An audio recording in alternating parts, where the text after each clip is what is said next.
remember sitting in my car for an hour and a half, my wife texting me, and I'm just not replying because I didn't even know how to tell her that the business that I said was going to be a rocket ship to the moon was a total failure. When you're faced with such a scary moment, either you could stop and stare or you power through. How are you going to take care of my daughter? And I basically told them that, don't worry, trust me, I'll be an entrepreneur. Ari Matityahu. He's a startup strategist, regional operator, and global expansion advisor. He helped scale WeWork into the GCC. Today, he helps global founders break into the Middle East, from market entry to government deals. FaceTime is the biggest form of currency, best form of currency. It's not an email, it's not a PowerPoint, it's FaceTime. You got to show up. You once said you wanted to be a teacher. What kind of a teacher did you want to be and why? Welcome to the show, Ari. Thank you so much for having me. Thank you for being here. I didn't find a phone you built or a website you built, but I found something even more powerful, which is trust. You help companies move and set up in the GCC, and in particular Saudi. That's correct. And I find that super interesting. But before we go there, I want to ask you, so you never end up becoming a teacher? So I did. I ended up teaching for a few years, and my first initial degree was going to be in teaching.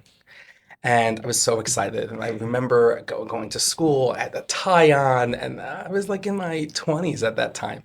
And I thought I was super young, but these kids were like, this guy's so old. Like, who is he? But I remember I taught for 3 years.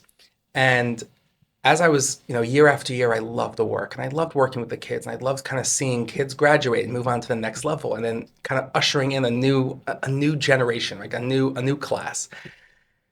But as I was getting older, my needs changed, and I remember one day it was payday, and there wasn't direct deposit. They gave you a check, making myself sound so old. I'm not so old, but there was no direct deposit. There was a check. Okay. And I remember the one time the principal of the school went around before the school bell rang, and he gave everyone their envelope. Right. And I took my envelope and I put it in my pocket. The school bell rang, everyone dismissed.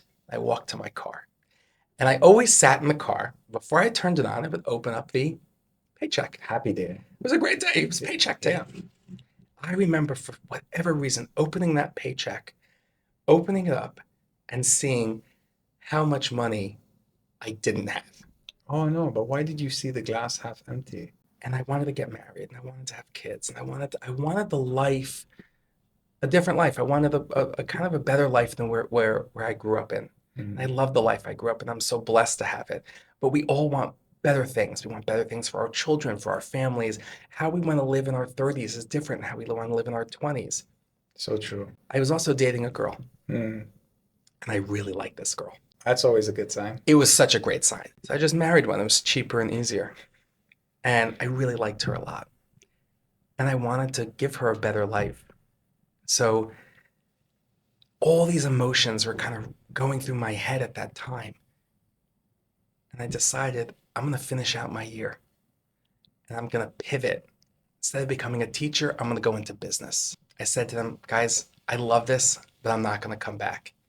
And the principal calls me in his office and he says, what are you talking about? Why are you not coming back?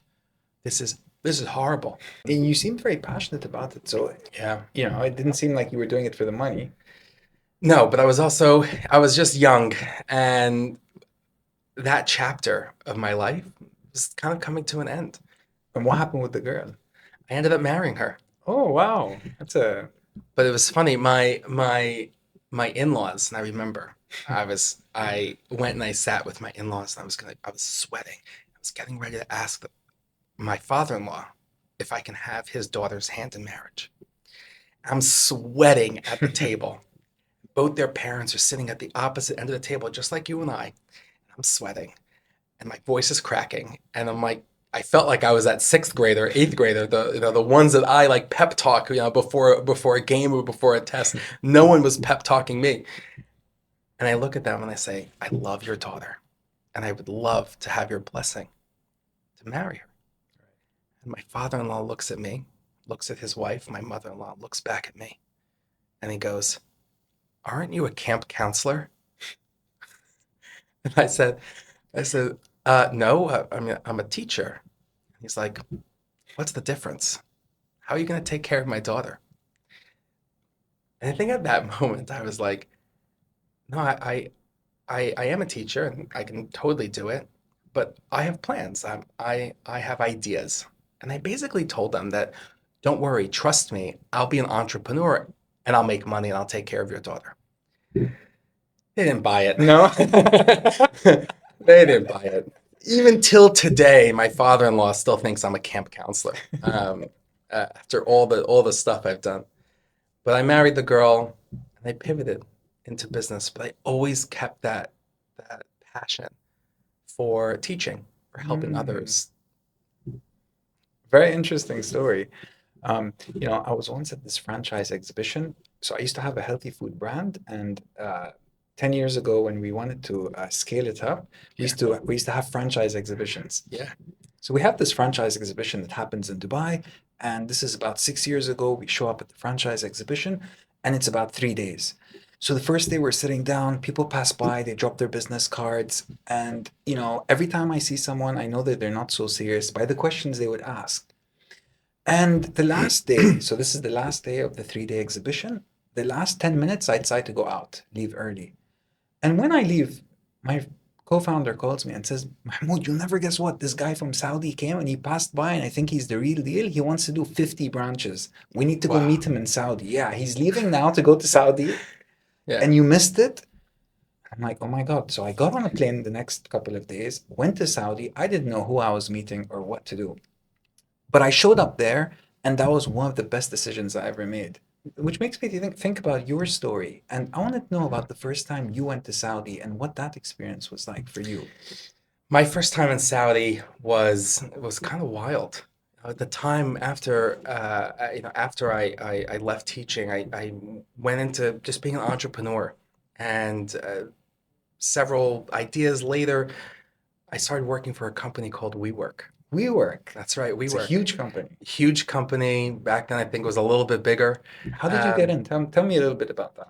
WeWork was a rocket ship. I actually owe my give the credit to my twin sister. You have a twin I have a sister. twin sister. My twin sister was actually babysitting for one of the co-founders of the company. My sister calls me up one day and says, "Hey, I think you need to meet with my boss, like the dad of the kids I babysit." Right. And I was like, "Okay." I said, "Who is he? What does he do?" And long story short, she explained to me what they were doing, and I'm like, "I don't get it. I don't know what they're doing. Like, we work offices, real estate. I And don't how get many it." people worked at the company at that time? I don't remember the number. It was a small number. It was like a rocket ship. They were just on fire. But I didn't get it. But I ended up meeting with one of the co-founders, and we hit it off. And he turns to me and he says, "I need a right-hand guy." And I was like, "Well, I guess I could help you, but I don't want to work for you. I want to be you. I'm an entrepreneur too." But at the time, I was really broke. I had idea after idea after idea, and I was putting my own money into these startups and into these ventures, and they seemed like they were going great, and the trajectory was up, and then they would crash, and I would never understand why. And I had so much passion, I had so much energy, I had so much love for what I was doing, and they were different topics, different sectors, and I was so broke. I was so in need of money at that time that I remember looking at my bank account and having $2,000 in my account, and my rent was $1,500. Almost all of my money. I was newly married. And you know what I was thinking about? I was thinking about my father-in-law. I mean, I remember sitting in my car. I couldn't walk up into my apartment and open the door and look at my wife. And we were newly married. you felt bad? Not only did I feel bad, I was like, don't worry, I'm gonna make it. I'm gonna do it. Right. And I was so convinced that I was gonna be an awesome entrepreneur. And I even studied entrepreneurship in school. My degree was in entrepreneurship. And I felt like such a failure. And I remember sitting in my car for an hour and a half, my wife texting me. And I'm just not replying because I didn't even know how to tell her that the business that I said was going to be a rocket ship to the moon was total failure. Savings totally depleted. And I ended up getting the courage and I walk upstairs and I tell her, I was like, babe, she asked me, she's like, how was your day? And I was like, babe, it was such a hard day. Like, I think I just cried. I got so emotional. And I remember sitting on the couch and she's sitting next to me and she starts to cry. And I'm like, I don't know the solution, but I'm not gonna stop fighting. I'm gonna just take a job for a few months. And then I'm gonna become an entrepreneur again, and I'm gonna do it again, and we're gonna So you live the joining dream. WeWork was that part-time or first job that you wanted to do just to make ends meet before you So went back? most people don't know. So I actually joined WeWork part time. I was actually not. I wasn't working in the business. I was actually working privately for one of the co-founders, and I did it on purpose because for whatever reason I didn't want to be an employee of WeWork. I really had a whole list of ideas that I wanted to pursue and do and build, and I couldn't work for someone else. It was just in my DNA. Sometimes you feel that where you just can't be a 9 to 5 employee. No. It's just that feeling. And I felt it. I couldn't be a 9 to 5 employee. So I was like, I'll work for you for a few months. And he was Part-time. part time. Yeah. I helped him on like some personal things. Had no idea WeWork was on this like crazy, crazy path. And it had no idea it was going to turn into what it turned into. And I started working uh, a few months. And I only told him, I'm like, I'm only going to work for you for a little bit.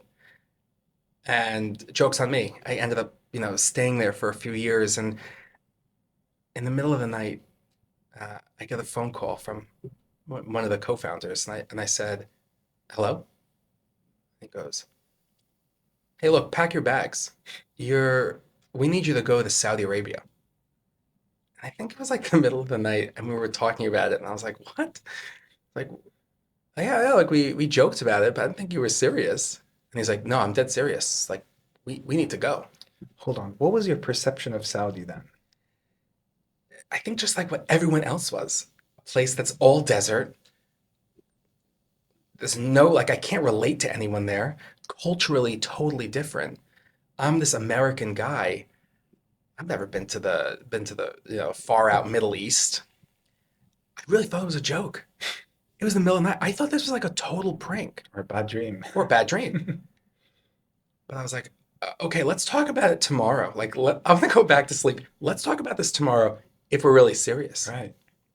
I remember going into the office the next day, and we're all huddled around in the CEO's office and the table, and he was serious.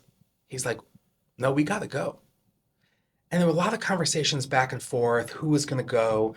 Who was gonna do this? Who was gonna lead the charge? Right. And the CEO looks at me and my partner at the time at WeWork, and he goes, "No, it's you two. It's Ari, Ronnie. You're going." And we look at each other and we're like, "We got this. Let's go." And after the room cleared out, we stayed back and it was just the three of us in the room. And we say, why did you choose us? And he's like, "I need the two people I trust the most to handle this region." And he's like, "Don't come back until you execute the mission. Don't come back. It's a one-way ticket." So you had no, like, what did you do with the wife and everything else? I actually called my wife. I called my wife and she was at work and I was like, "Hey, look, hope your day's going well. I love you. but I have to go to Saudi Arabia in like a day or two. And she thought it was a joke. And she's like, let's talk about this when you get home. And I'm like, I might not be home. I might be on a plane to Saudi Arabia. I remember going to Saudi and this was a little bit before 2018 and before all the change, before MBS, before the openness. I remember taking that flight. I couldn't sleep that whole flight. It's like I took a caffeine pill. I was so jittery. I was so nervous. There was so much unknown. And it was a time where it wasn't that open yet. And I'm on a 12-hour, 13-hour flight, knowing no one. I remember getting to the airport. We land the plane. We're at the gate. Doors open. I remember this like whiff of desert heat just hit you in the face while you're sitting on the plane. You're in the desert. You are in the desert. Like you are not in New York City anymore. I remember getting off of that plane, walking down the jet bridge, finding my way, navigating through immigration, which was not what it is today. It was a little bit crazy process. I remember the first person that greeted me after I got my bags was someone from the government, and he had the biggest smile on his face, and he gave me a hug, not knowing who I was, and he says, "Marhaba, Ari, welcome," and he embraced me, and I remember not feeling so scared, and he never left my side, and we were there for, I feel like I never left, so I'm still on that one-way ticket. You once said you wanted to be a teacher. Yeah. What kind of a teacher did you want to be and why? Well, it all started when I was just a kid, and I grew up in a home of teachers. My mother was a teacher. My father's mother was a teacher, and I always grew up with respect for teachers, respect for school.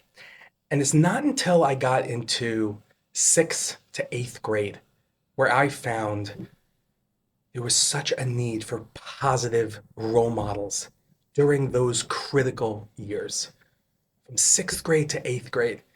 Now, everyone wanted to be the high school teacher, the cool teacher that's friends with all the kids, playing basketball with them. You could relate more to a high school kid than you can between 6th grade and 8th grade. That's so interesting you say that. Why though? When you're in high school, you're a little bit cooler, you're a little bit more developed. There's a lot of more real conversations you can have with a high school kid. True. But when you're in 6th grade to 8th grade, it's the most awkward years of your life. Like I remember myself as a 6th to 8th grader. It was just an awkward time.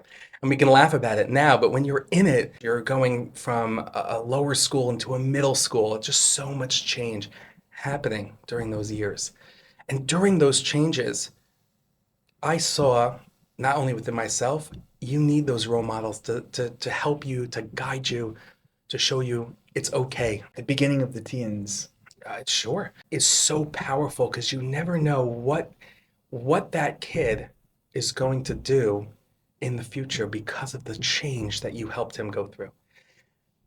3 weeks ago, I was in New York. I was sitting in a Starbucks and I'm minding my own business. I'm on my laptop. This is New York City. You have millions of people in the city.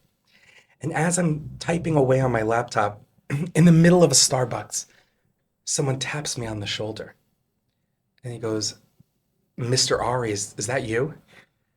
And I lift my head up and I look at this kid and I'm like, "You look so familiar." And I said, "I'm sorry, I don't remember your name, but your face looks so familiar." He's like, "I don't think you would remember me, but I was your student in 7th grade." Wow. And I look at him and I said, "Wow, you've grown." And he looks at me and he said to me, he says, "I didn't know if it was you. I thought it was you, but I just had to come over and say hello." And I said, "I'm so happy you did." And then without missing a beat, he says to me, "I just want you to know that you really helped me and you shaped who I am today Wow. because of how you treated me in school." And I think for a minute there, I think I blacked out. What an awesome feeling. And it was then that I knew, even 3 weeks ago, years have passed. This guy's in his 20s now, mid 20s, late 20s. I knew that helping people go through change at their most critical time was kind of like my life's purpose. So as a teacher, and someone who I knew wanted to be a teacher, I thought that was the best place for me to be at that time. But we were there for days. I mean, It's that Arab hospitality. I've never experienced something like that before. Now there's hospitality everywhere, and people are gracious, and people are nice. So people being warm, the world is a warm place. I believe it. But when you come to the GCC, that level of hospitality is next level. You'll never experience it. It's that sweet chocolate. It's that bite. You take that bite of a chocolate and you know it's really good and it lingers with you even after you finish that chocolate bar. That's a great, way of expressing it. I would completely agree. So, I still feel like I never left. And many years later, I'm still in the GCC, and we ended up opening the company here. And we had such great big plans. What was that like? How did you decide, we have a few listeners here that are into business and probably trying to expand into the GCC. What is that kind of, just like, how did you navigate that? Like you ended up there, but then how did you decide like where to open your office or where to, Yeah. How do you start? Because a lot of people watching this might not even be in the GCC. Yeah. When we were at WeWork, the opportunity there was so amazing, and we met amazing people. But if I were to start today, I would do the exact same thing I did when I was at WeWork.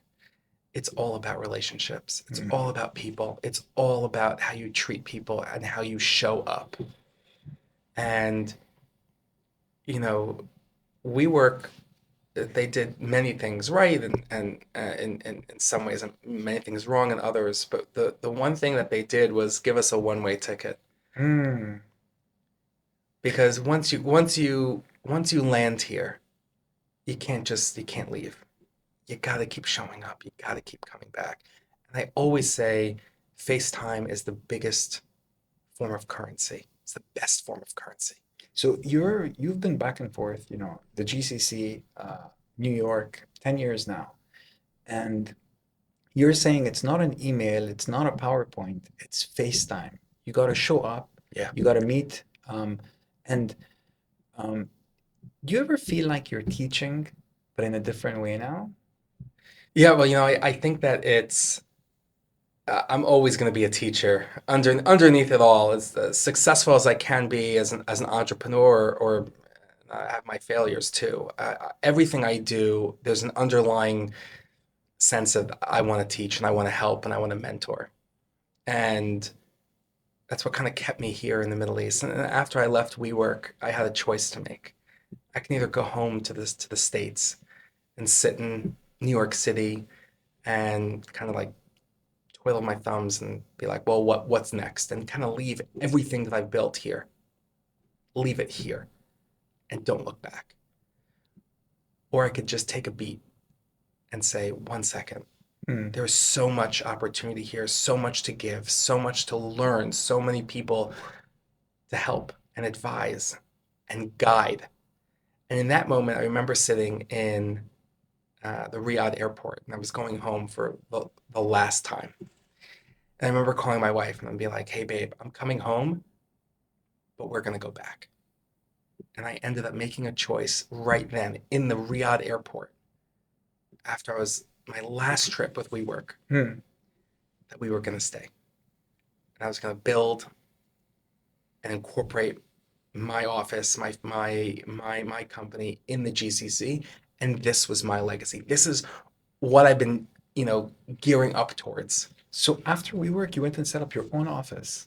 So after WeWork, I set up in parallel. So I helped build other companies in the States, but I always kept coming back to the region, because you can't like I said, FaceTime is where it's at. You have to keep coming back. You have to show your face.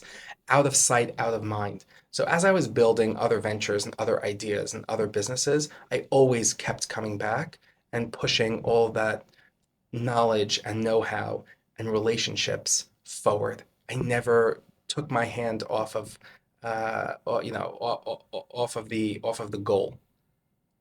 I always had to come back, and that's the best lesson I can share with anyone. But like you've been to Saudi and you've been to Dubai and you've seen, the business landscape in both places. If someone's watching this from Europe or from the US and they're looking to scale in the GCC, what would kind of be your strategy for them? If you had to give them a very overall strategy, like in 5 years, this is where you should start, this is where you should end up, and this looks like success for you. How would you define that? Or, what would be the blueprint for them? First of all, the first question I would ask anyone who says I'm curious about the Middle East is I want you to take stock and be self-reflective. I want people to understand where their business is at currently. Because just to say I want to go to the Middle East, great. Everyone wants to come to the Middle East. But their perceptions of what's available here and what success looks like is a little far off from the reality. The reality is it takes a lot of work. It takes a lot of time. It takes money. You need to have money to come here. Flights, hotels, events, connective opportunities. It's all money and time. Right. The first thing I say to anyone, and any one of our listeners, right, is I want you to take stock of where you are. Be self-reflective.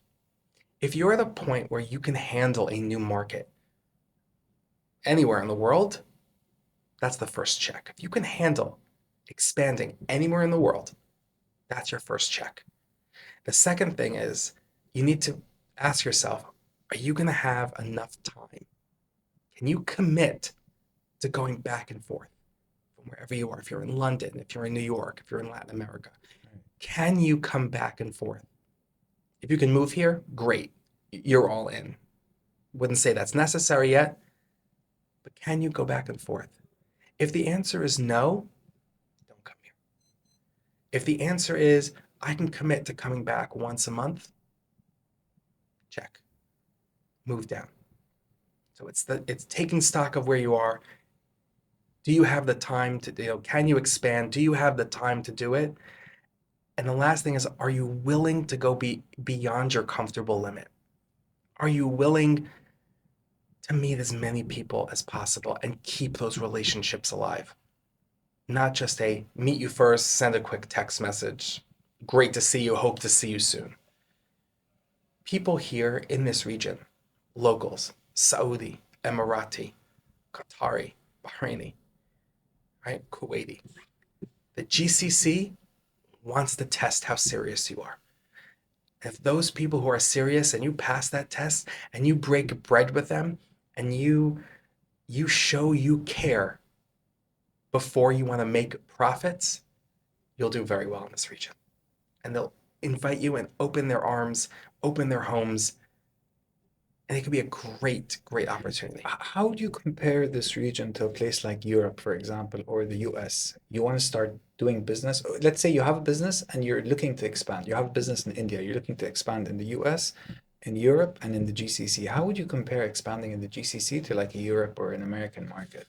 I don't think I don't think the GCC would be if you're in a company in India or really anywhere else. I wouldn't say the GCC is your first market, to be quite honest.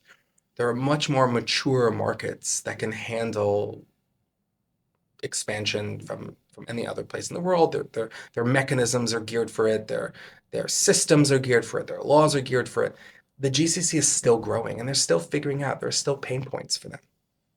There's a lot of future opportunity here, but there's a big difference between the GCC and Europe and America. For me personally, I love a good challenge. I love to build. I love opportunity. There's opportunity there too. I think here in the GCC, it's really ripe for young, creative, hungry people who have ideas, who are entrepreneurs, who are go-getters. But from what you said, it seems very relationship dependent. That you need to break bread, you said, and they need to see that you're serious, and that all falls into relationships. So is it different in the other markets in terms of relationships, or like is there a higher stress on relationships in the GCC? There's definitely a higher stress in relationships, but I think that if you looked at if you looked at New York or America and the GCC, the word relationships is a great word to use, but it's actually rooted in culture. The real word here is culture.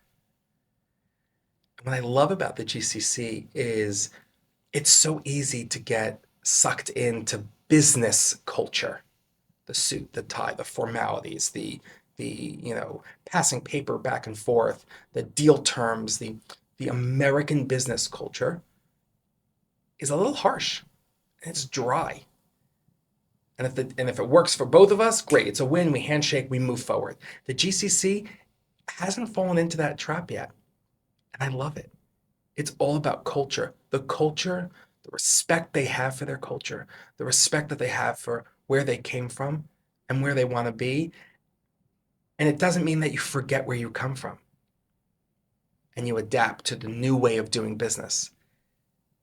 The future of the GCC is still rooted in its culture, and relationships have a big part in their culture. Okay, let's say you are that company. You decided I'm ready to put my, time or money in and to spend some time. Number two, to like fly in once a month to start building those relationships. Then what? How do you choose where to start in the GCC? And now it's a little bit easier to navigate that. But when I was first on the ground in the GCC, it wasn't so easy. There were so many different families. There were so many different offices. There were so many different players. Now it's a little bit easier. So in the GCC, I would always start. You want to learn and gather all the information you have, right? You fly in, you're here, you're going to drive around, you're going to look at how the buildings look, you're going to look at the different neighborhoods, you're just soaking up all the information. But I would actually start after you just drive around. Any place, any new place, drive around. Absorb, put your phone away. Look with your eyes. Use your five senses. And after you do that, there are some great resources in each of these countries. Ministries of investment, like MISA in Saudi. In Bahrain, it's their equivalent of investment authority. Every country has that one-stop shop where you go and you gain that knowledge. That's the first place I would go. And they're going to ask you very simple questions. Who are you? What are you doing? What do you want to accomplish here? And what are your goals? Make sure you know the answers to those questions before you get there. Like what you want. Yeah, why are you here? Why are you choosing my country? Right? You got to do a little bit of your homework. And like, if you didn't know how to build those relationships, what is the best way to get off the ground to start building relationships for someone to set up a business? You have many options today, and I think they're not easy options. Right? If you don't have the relationships already, you have to go and build them, and you have to go out and go beyond your comfortable limits and kind of sweat a little bit. And it's either going to be cold calling, an email, a LinkedIn message, meeting people in a coffee shop, going to an event. And I remember how hard it was to send that email, a cold email, a text message, a phone call. And I remember sweating, typing. It was like before AI, right? So we actually had to write our own emails. And I remember sitting there for like an hour or 45 minutes, just like rewriting and typing an email and typing a message and be like, oh, well, that sounds stupid. Let me change it again. And at the time you're ready to click send, you're like, you're done. You're like, you've had like 3 meltdowns and like, you're just tired and it's a total breakdown. And anyone that sends me a message on LinkedIn or a WhatsApp or whatever, I always respond to. I oftentimes I get calendar invites, right, requests in my Google Calendar. And a lot of the time they overlap and they conflict. And sometimes I get a business invite. Someone wants to talk to me about their business. Someone wants to talk to me about an idea they have. Someone wants to talk to me about they have like the next best thing. They want to come to the Middle East. They want me to help them. And at the same time, I have a LinkedIn message from an entrepreneur. Like a student Or a young, or post-college any entrepreneur, Someone who wants to learn from you. someone who just wants help. And most people will just dismiss that and they'll go for the business meeting. Business, great. I'm going to make money with this guy. He's got a great idea. I'm going to help him. It's going to be amazing. I know what to do, X, Y, and Z. That guy doesn't have to be a kid. It could be someone who's changing careers. Someone could be in banking and then becomes an entrepreneur. Just because someone had a successful career once doesn't mean they'll have it again. Doesn't mean the skills and the life lessons they learned will translate into success. Yeah, the same way if you're a failure, it doesn't mean you will be success. It doesn't mean that you'll always be a failure. There might be a chance where you become successful at some point. Everyone needs a little guidance, no matter how old you are. I find it so interesting how between a business and an entrepreneur that's looking for kind of help, you always choose the entrepreneur that wants help. I do, yeah. Well, Why do you think so? I was never given that chance. I was always dismissed when I was trying to build my startups. Some of them were successful and some of them were not. The ones that were successful, sometimes I don't even know how they were successful. But what I do really remember is I remember no one replied to my emails. No one replied to my, and they were nice emails. And I'm saying, sorry, sir, I'm sorry to bother you. I have an idea. I see you're doing this. I'd love to pick your brain 5-10 minutes. I'll make myself available. I was trying so hard to get other people to help me. And some people threw me a bone. Some people did. Most people didn't. Most people didn't. So when I see an email or a message coming in, I always like taking that one. I feel so good after I have a 10, 15-minute call. It doesn't take so much time in my day. No one's that busy. And I want people to know, people might seem like they're busy and they're flying here and flying there and doing this meeting. And you're always on the plane in the GCC. Every time I speak to you, yes, in Qatar or in Bahrain or in the UAE or in Saudi or in that's true. And that's true. But I'm never too busy to respond to a text message. And I have a rule that I don't go to sleep at night if my inbox is not at 0. Look, Ari, we're going to jump now into the rapid fire round. You can answer one sentence or one word. Okay. Oh, no. All right, let's do this. I think I can do this. You think you can do it? Yeah. Okay. What's one thing you thought was true, but turned out wrong? I thought that success was easy, and it's not. What do people get wrong about you? Assume that I'm too busy for anything, anything real. Interesting. What's something that you had to learn the hard way? Life. When do you feel most like your younger self? When I'm with my family. Interesting. What's one thing you never said on a podcast before? Oof. I think that story I told about just hitting rock bottom. I actually don't think my family or my friends knew how hard of a time that was. There was a time where my wife and I might have had to move out of our apartment into our car. Oh, this is the time you said when there was the check and 1,500 and 2,000. Yeah. But you don't think that those times shape who you are today? You don't think that if these things didn't happen, maybe you wouldn't get the grit that you had to stay through, to move to a new continent, actually? I think that who I am today is very much attributed to how I was raised, the experiences that I had, the troubles that I had. But I think it forced me to be super determined. When you're faced with such a scary moment, you could stop and stare, or you power through. And even if I powered through, I might have not have come out of that. I might have, called friends or family and asked them to bail me out, but I couldn't do it. It was maybe a little bit of a pride thing, but it was so hard. But I'll tell you that going through that with my wife, she's my rock. Like, no one knew. Our friends didn't know. And it's funny, I was watching our friends kind of go up in their careers and move up, and they were making more money. And I saw, we would get together on the weekends or on Saturday afternoon, and we would just talk, and I would listen, and I would hear people. It seemed like they had it all. It always seems It like always that. seems that way.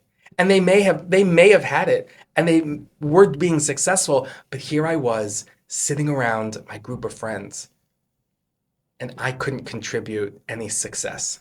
It was so hard. And they didn't know, and they had no idea. So I've never told anyone that story ever. Um, Interesting story.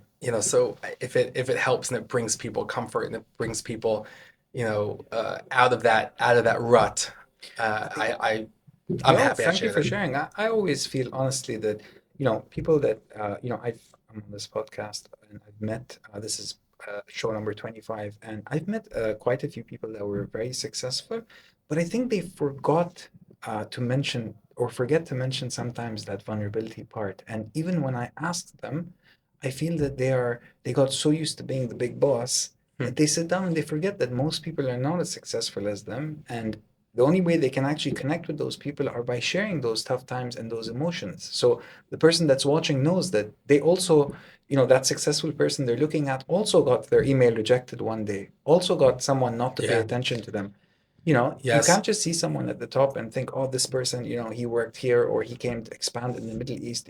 He's this big boss and he'll never reply to an email and he never had any problems, because that's the perception you get when you look at, the news and you see someone showing up. You think this person has everything figured out. So spot on. Everyone had to start somewhere, right? Everyone had to start from zero.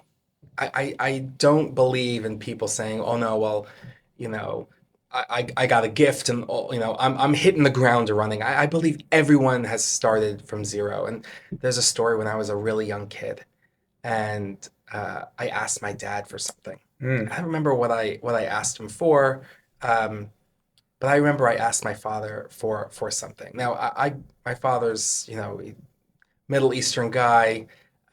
Anytime you engage with your dad, there's always a lesson that he wants to teach you. It's never just a yes or no. Always. Which is why I probably always went to my mother for things, because you don't want to hear your dad lecture you.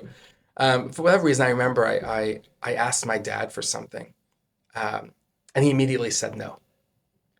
And I was like, Dad, but come on, I remember I wanted it, and he said no, خلاص. And I went to my twin sister. No, it's just the girl of the family. Girls can do no wrong. And I said, hey, Ariel, could you go ask Dad for this thing? I want to test it. Yeah. And she also got a no. No. So I walk up to my dad and I was like, hey, Dad, no, really, what's going on? I want this one item, or I wanted to go somewhere with, and I asked him for something. But what I do remember is my dad saying, I'll tell you the answer tomorrow. I go to sleep. In the middle of the night, my father wakes me up, opens my door, turns on the light. I look at the window, I look at the light. My eyes are just I couldn't open my eyes. The light was so bright, it was so dark. I was so tired. My father says, get dressed. I said, okay, where are we going? He's like, yeah, let's go, get dressed. I'm late, let's go. I remember it was still dark outside. It was cold. It was in October time. And he takes me into the car and we're driving. And I'm half asleep, and my dad's just up and ready, and he's going, and we're driving to the subway. Right. And we get on a subway. And I remember I haven't really been on a subway at that time. I lived in the suburbs. Very rare that I took a subway, and very rare I took a subway what I thought was the middle of the night. It was 6 o'clock in the morning, and we take an hour subway ride. And I'm sitting next to my dad. I'm falling asleep, and we get to New York City. And he walks with me, makes me walk. We didn't even take a cab. I said, Dad, can we take a cab? And he said, no, walk. And we're walking all the way to his store, to a shop. My dad was a locksmith, Mm. and he owned a locksmith shop in New York City. And I've been there a few times, my mom would drop me off or pick something up, but I've never really spent the day with him. Yeah. And I remember my father was like, okay, come here. And he took a box, and inside the box were all of these keys. Mm. I've seen that box many times. And he takes the box, gives it to me, and he goes, see that? table. He's like, sit down. So I take the box, I sit down. He hands me a hammer and he hands me a metal, like a metal stamp. And he shows me, says, takes the key, puts it on the table, took the hammer, took the little stamp, bang. And it made an imprint on serial number on the key. Right. And he says, you see that? I said, yeah. And he goes, see this box of keys? Go do it.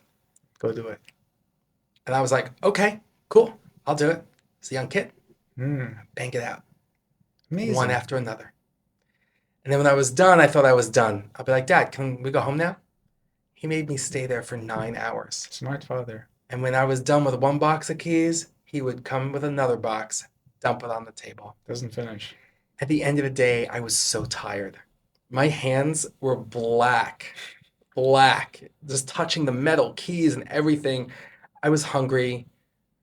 You know, it makes it seem like a sweatshop, but he fed me. But at the end of that day, he showed me such a valuable lesson. And he said, do you still want your, I don't remember what it was. He's like, do you still want your thing? And I remember saying to him, no, it's okay. I'm tired. I mean, what a smart father. That's you know. So you said you were your parents are Middle Eastern. Where are your parents from? My father's Iraqi, and my mom is from New York. Awesome. You're very well positioned, you know, to Yeah. you know, for people looking to expand in this part of the world that want to get in touch with an expert like you. Where is the best place to reach you? They can always reach me through LinkedIn. I'm incredibly responsive on LinkedIn. And if I can just add something, Sure. you know, if we boil it down to two things, and I wish someone gave me these two things, and I had to learn these two things over many years of failures. The first thing is do the work. Don't cut the corners. If you're given a task, or if you're in a room and no one's raising their hand to do a task, raise your hand. You're going to be noticed far more from just completing the task at hand and just doing the work than anyone else. So put your hand up. Put your hand out. Do the work. Don't be blinded. Don't, if it's a sexy thing you're doing or a really boring thing or whatever it is, do the work. And the second thing is be responsive. Be responsive to an email, to a friend, to your family. Anyone that's asking you for your time, don't ghost them. It's such a silly thing, but it's so important, even in today's age.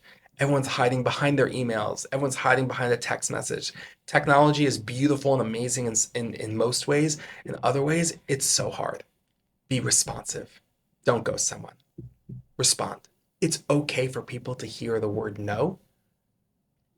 Don't feel like you need to That's like, help them or prevent them from you know, I feeling sad. I thought it was just me saying it because I live in the Arab side of the world and people, they don't write back when they want to say no. And then you see them and it's so awkward because you don't even know what they're thinking. Yeah. So even growing up in the US, people just don't write back if they don't want to, if they want to say no. Yeah, totally. I remember we were doing a deal and the term sheet was sent to the other party, and it was such a shoe and it was a great deal and everything was negotiated and we sent paperwork across the email table, and okay, one day gave them 24 hours, 48 hours. Everyone's like, oh, they're probably busy. Okay, everyone's busy. Right. Okay. Then a week went by and 2 weeks. At the 2 week mark, we're like, hey, everything okay? Sent you this like 2 weeks ago. Nothing. Till today, haven't had that response. I don't know what they were thinking. So it's not just a US or a GCC problem. It's a problem I'm seeing across business in any sector, every sector. I had a friend of mine who I haven't spoken to in like a pretty long time, like message me. And he's like, hey, one text. Next, how are you? Okay, we haven't spoken in like a few years. Right. And I was like, what do I write to that? That's why I don't respond sometimes. So, you want to hear something funny? So I was like, you know what? I'm having a really shitty day. And I'm going to tell him that my day sucks. Emotionally unload. And I'm just going to emotionally unload on this guy who I haven't spoken to in maybe 6-7 years. And I remember, and I was like, I want to see what just happened. It's like a little therapy session. But I was like, hey man, this day sucks. And I was just offloading. I never responded back. He never responded back. Because like, it's kind of like a fake, like, how are you? So like, just skip over it. And like, I'd rather just be like, get to the point. Interesting. I learned something new today. Thank you so much for having me Thank you for on the sharing. show. I'm a big fan, and Hey, nice to meet I you. really enjoyed the conversation. Me too.